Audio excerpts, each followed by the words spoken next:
Graça e paz, meus amados irmãos em Cristo. Espero que todos estejam bem, guardados aí pelas mãos poderosas do nosso Senhor e Salvador Jesus. Amém? Hoje, quinta-feira, nós estaremos reunidos no templo para juntos louvarmos ao nosso Deus e clamarmos também ao Senhor, colocando diante do seu altar e também do conhecimento dos nossos irmãos em Cristo, os nossos pedidos de oração, o nosso clamor ao Senhor, os nossos agradecimentos também por tudo que Ele tem feito por nós. Nós iremos meditar na palavra de Deus que se encontra no Evangelho de Lucas, capítulo 18, versículos de 1 a 8. O tema desta mensagem é Quando Deus responde à oração. Nós iremos trabalhar esse texto em dois momentos. O primeiro momento hoje, no capítulo 18, versículos de 1 a 8, e na próxima quinta-feira, num outro momento, nós iremos então finalizar essa mensagem do versículo 9 a 14. Logo após dessa pequena reflexão de ensinamentos preciosos que o Senhor tem para nós estaremos orando, clamando ao Senhor.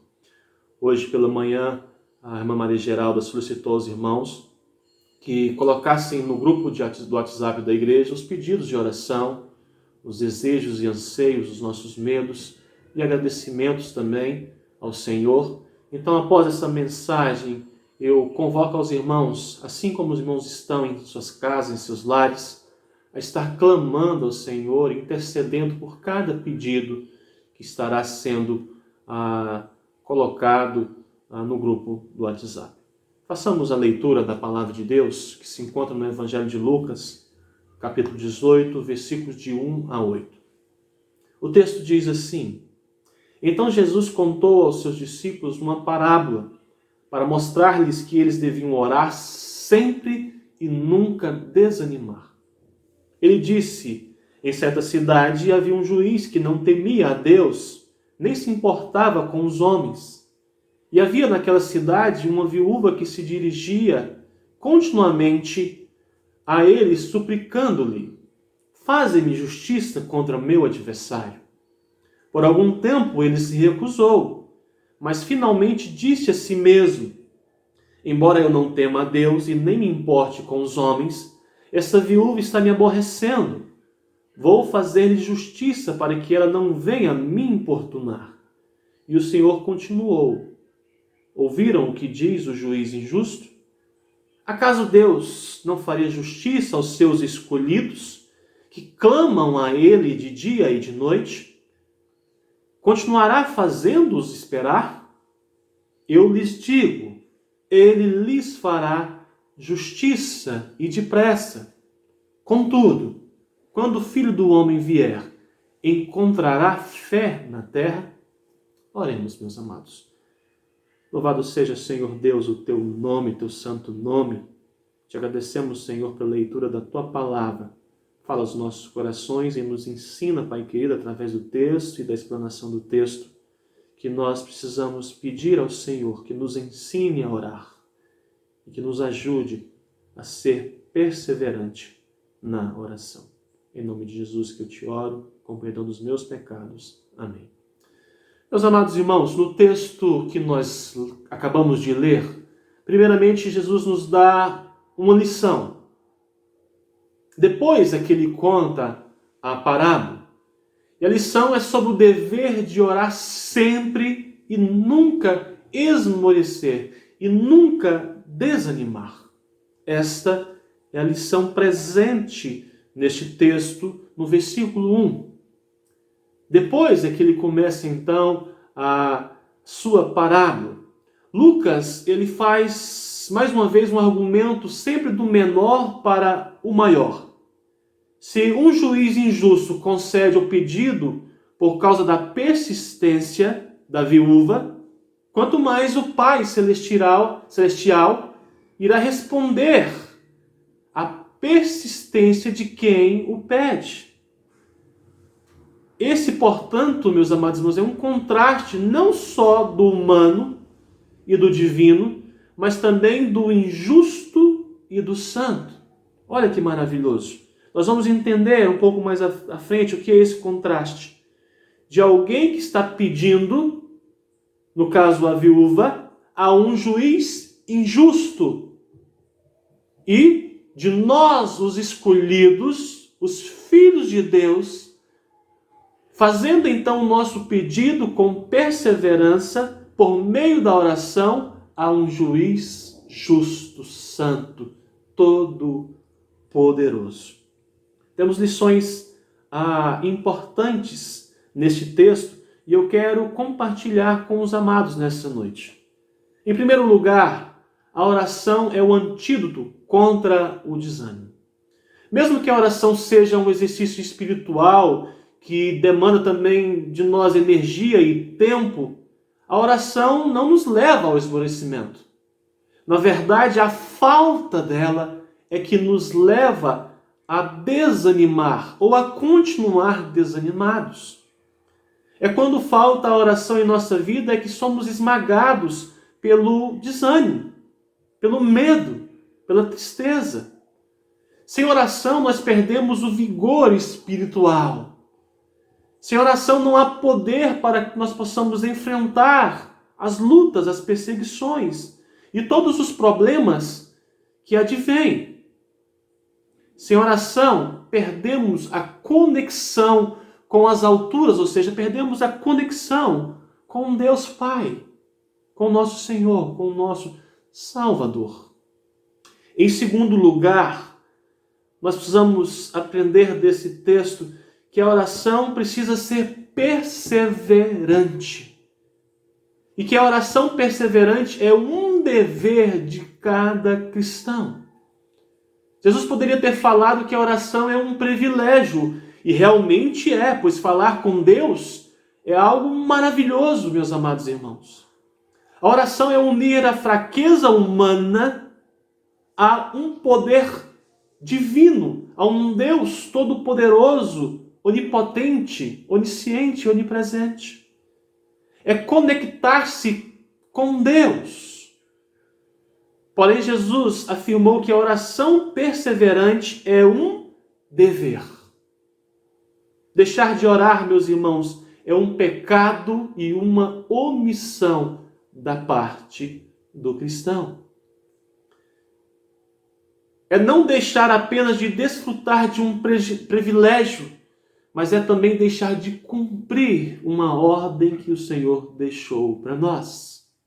Nós vimos nesse texto, no capítulo 18, versículo 1, disse Jesus sobre o dever de orar sempre e nunca esmorecer. O apóstolo Paulo vai trazer para nós a orientação da palavra de Deus: orai sem cessar. Meus amados irmãos, nós precisamos entender que a oração é um dever de cada cristão. E nós vemos isso em toda a Escritura Sagrada e também no livro do Evangelho de Lucas, que o tema oração é muito presente. Ele dá muitas ênfases em relação à oração. Em terceiro lugar, nesse texto, nós encontramos também uma lição preciosa. A oração não é um pedido de um desconhecido a um magistrado, a um juiz injusto. Olha que maravilhoso. A parábola deixa claro o contraste entre a viúva e os escolhidos de Deus. A viúva é uma mulher desprotegida, indefesa, que não possui mais um protetor natural. Ela não conhece o juiz, não é respeitada por ele e nem tem acesso ao tribunal, aonde o juiz está. Mas olha o contraste importante que nós vemos dentro desse texto. A viúva era anônima, nós não a conhecemos. O texto não diz que ela pertencia ao Senhor, que ela servia ao Senhor. Mas nós precisamos entender, meus queridos, dentro desse contraste, que nós somos filhos de Deus. Nosso nome está arrolado no céu. A viúva não tinha acesso ao juiz. Nós temos livre acesso ao trono da graça por meio de Cristo Jesus. A viúva não tinha amiga algum no tribunal. Nós temos junto ao Pai Jesus Cristo, o nosso advogado. Ele é o nosso grande sumo sacerdote que nos assiste em nossa fraqueza. Ela não tinha nenhuma garantia ou promessa do juiz em atender a sua causa. Nós temos as Escrituras com centenas de promessas do cuidado generoso de Deus. A viúva dirigiu-se a um tribunal, mas nós nos dirigimos ao trono da graça de Deus e temos junto a Ele, Cristo Jesus, o nosso advogado. Em quarto lugar, a oração é um pedido dos escolhidos ao Deus justo, ao juiz justo. Jesus faz aqui um claro contraste entre o juiz iníquo e a Deus. O juiz é arrogante e egoísta, não teme a Deus nem respeita aos homens. Era desprezível e nem sequer tinha amor pela justiça. Sentimento de ternura, de igual modo, era completamente estranhos para ele, esses sentimentos. Ele só atendeu a viúva, meus amados irmãos, para poder então se livrar dela. Ele fez por amor a si mesmo, não por um senso de justiça ou amor àquela pobre mulher. Deus, porém, não é assim. Ele é o Pai de misericórdias. É o Deus de toda a consolação. O apóstolo Paulo escreve em sua segunda carta aos Coríntios, capítulo 1, versículo 3. Ele responde à nossa oração, a minha, a sua oração, a oração da igreja, porque Ele nos ama. Ele deleita-se em ouvir a nossa voz e em socorrer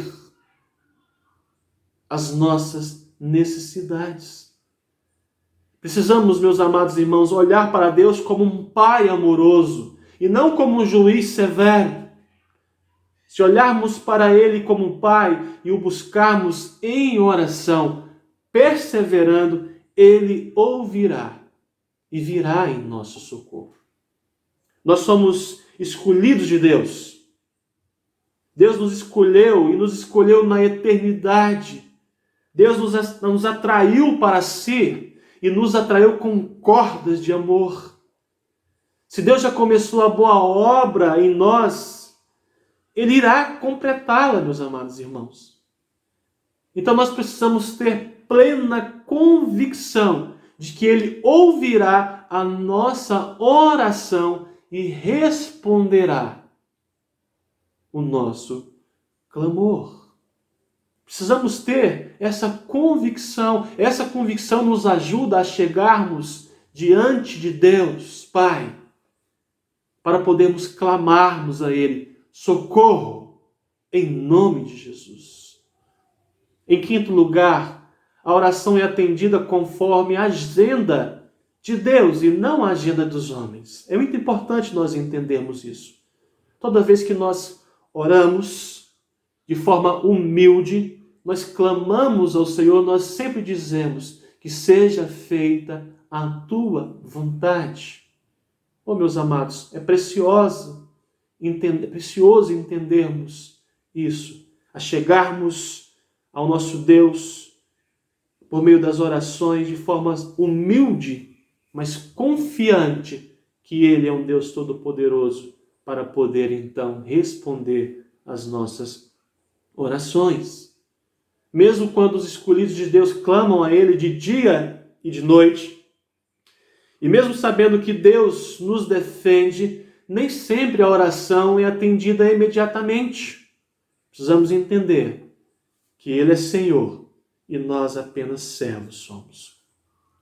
A demora de Deus, meus amados, entretanto, não é prova da sua insensibilidade. Quando Deus demora, é porque Ele está nos preparando para a realização de sua vontade. Até quando Deus ouve e responde, o nosso clamor é para a honra e glória do seu nome. Quando Ele demora, meus amados irmãos, é porque Ele está preparando algo maior e melhor para a sua vida. Em sexto lugar, o fim dos tempos será marcado por um declínio da fé. Portanto, nós iremos ver este fim também marcando o início de um esfriamento da prática da oração. Antes dessa parábola, Jesus falou sobre, no capítulo 17, sobre a consumação dos séculos. Ele estava falando de um período da sua primeira vinda para a sua segunda vinda, apontando que ele iria, mas que voltaria para poder levar a sua igreja. Entre a sua primeira e a sua segunda vida, nós precisamos orar sempre e nunca desanimar. Porém, à medida que a história caminha para a sua consumação, ou seja, para o fim dos tempos, as pessoas se tornarão mais desatentas às coisas espirituais, como ocorreu na geração de Noé, na geração de Ló. Daí vem a pergunta perturbadora que Jesus faz, finalizando esse primeiro momento com os irmãos no versículo 8 do capítulo 18. Quando tudo vier, o Filho do Homem achará, porventura, fé na terra? Quando vier o Filho do Homem, achará, porventura, fé na terra? Essa é uma pergunta, meus amados irmãos, não para nos discuti-la, mas para chamar a nossa atenção, para a nossa reflexão. Warren Wiersbe, quando ele trabalha no seu comentário bíblico, o Evangelho de Lucas, ele cita 8 pessoas que foram salvas no dilúvio, no tempo de Noé, e 3 que escaparam de Sodoma e Gomorra. Contudo, quando vier o Filho do Homem, quando Jesus Cristo voltar, achará porventura fé na terra? Meus amados irmãos, nós precisamos nos preparar, nós precisamos continuamente buscar a presença do Senhor. Nós precisamos pegar dentro desse texto esta preciosa lição que o Senhor Deus deixou para nós. Orem sem cessar, sem esmorecer, sem desanimar. É um dever meu, é um dever nosso, é um dever de toda a igreja estarmos sempre orando e intercedendo e clamando ao Senhor. Que nós possamos entender que a oração precisa ser uma prioridade nas nossas vidas. Que Deus possa ter falado ao seu coração nesta noite, que se você se encontra desanimado, se você se encontra triste, que você possa entender que quanto mais você busca o Senhor em oração, quanto mais você se coloca diante da presença do Senhor humildemente e clama a Ele, Ele virá ao seu socorro, Ele responderá à sua oração, porque Ele é um justo juiz. Mas Ele não é só o justo juiz, Ele é um Deus Pai amoroso, que tem prazer, que tem alegria em responder a sua, a minha, a nossa oração. Oremos neste momento, meus amados irmãos. Eu conclamo todos os irmãos que estão assistindo a esta mensagem, para que nós possamos orar pelos pedidos que foram feitos aqui no grupo da igreja. E que Deus possa abençoar a vida de vocês grandemente, que Deus possa cuidar de todos vocês, como eu sei e tenho plena certeza no Senhor que Ele está cuidando. Vamos orar. Senhor nosso Deus, nosso querido, eterno e amado Pai, louvado seja o Teu nome, Teu santo nome.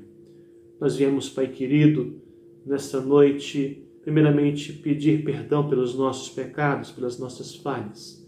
E nós queremos também, Pai querido, pedir ao Senhor, como os discípulos fizeram a Ti, Jesus, nos ensina a orar, nos ensina a falar contigo. O Senhor é um exemplo para nós de oração, de perseverança na oração, de tempo que nós devemos tirar para poder falar contigo. Nos ensina, Senhor, a orar. Agora nós queremos, Senhor, clamar ao Senhor, colocando diante de Ti, diante do Teu altar, todos os pedidos que foram feitos, Pai amado, pela Tua igreja, pelo Teu povo. Que o Senhor possa, Pai querido, derramar, Pai querido, sobre a Tua igreja, sobre o Teu povo, as mais ricas bênçãos dos céus.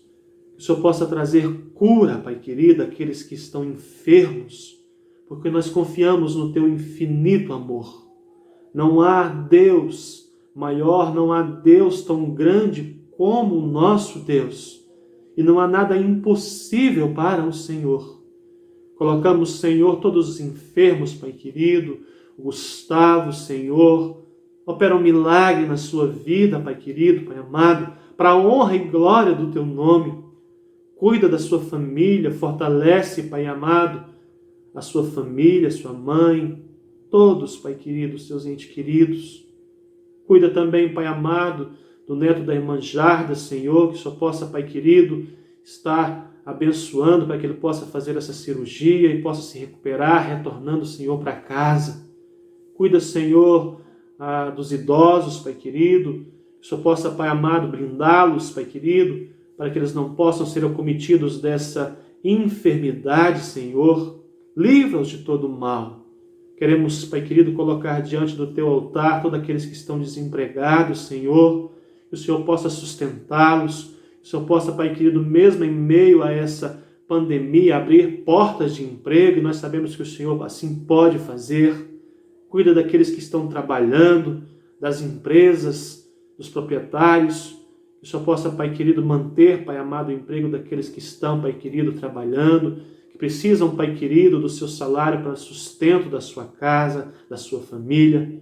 Cuida da Tua igreja, Pai querido, que nós não venhamos a desanimar, mas que nós possamos estar ansiosos, Pai querido, desejosos de voltarmos a congregar, a estarmos juntos para louvar o Teu santo, excelso e sublime nome. Queremos, Pai querido, que o Senhor abençoe, Pai querido, a Tua igreja que está se reunindo, Pai amado, nas casas, que nós possamos, Pai querido, não permitir, Pai amado, que o desânimo, Pai amado, nos afaste, Senhor, da leitura da Tua palavra, mas que haja na nossa boca, Pai querido, hinos e cânticos de louvores ao Senhor, que nós possamos, Pai querido, juntos, Pai amado, como família de sangue, podemos estarmos cultuando ao Senhor. Traga de volta, Senhor, para a Tua igreja os cultos, Pai querido, nos lares, os cultos, Pai querido, domésticos, para que nós possamos estarmos mantendo essa chama acesa, Pai querido, da adoração. Abençoa a Tua igreja em todos os propósitos. Nós te agradecemos, Pai querido, porque a Tua igreja comemorou mais um ano de vida, e nós com certeza, Pai amado, somos gratos ao Senhor porque até aqui nos ajudou o Senhor. Que a Tua igreja continue, Senhor, a ser essa agência, Pai querido, que propaga, Senhor, as boas novas de salvação, que é Cristo Jesus. Que nós possamos, Pai querido, nos alegrar no Senhor de pertencer ao Teu povo. Que nós possamos nos lembrar sempre, Pai querido, que nós somos os Teus filhos, que o Senhor nos escolheu, que o Senhor nos amou, a ponto de dar o Seu Filho, o Seu único Filho. E o Senhor, como nós aprendemos nesse texto, está pronto, Pai querido, a nos ouvir e a vir, Pai querido, em nosso socorro. Mais uma vez eu te oro, pedindo ao Senhor perdão pelos meus pecados, no nome de Jesus. Amém e amém.